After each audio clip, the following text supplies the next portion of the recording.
If his lack of initiative is a permanent personality trait rather than a temporary phase, how many more decades of your life are you willing to spend as like the sole architect of his adulthood?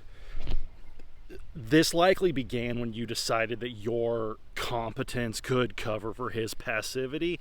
You probably noticed that early on he didn't manage the logistics, like maybe of anything in the whole relationship, so you took over the lead and read his compliance as flexibility. You push, he follows, and you interpret that lack of resistance as some kind of deep compatibility. Now, you've maybe spent a few months or years at this point treating his inertia as like a project that you're uniquely qualified to solve, believing that if you provide the blueprint, then he would eventually find the motivation to build from it. Being the one who makes everything work provides a sense of control that feels like security. The payoff is that as long as he is failing to initiate, then you never really have to face the vulnerability of being with an equal who might have different ideas.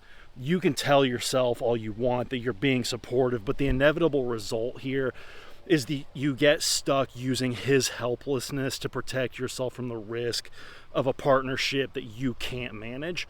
That choice keeps you safe from reflection, but it also keeps you exhausted from all of his requirements. Initiative isn't something that he's trying to learn here, but rather as a choice he's like consciously trying to avoid. A man who lacks initiative is not waiting for instructions. I keep saying man. I don't know that you get to call this guy that, but anyway, whatever. He doesn't ever have to, especially if his comfort is more important than his participation. Take a step back and look at the fact that you're not his partner. You're basically just his most valuable asset, and you're currently over-delivering and under-earning. Stop treating his silence as a request for your leadership. The next time that a decision needs to be made, let that space exist. You're not responsible for the maintenance of his adulthood.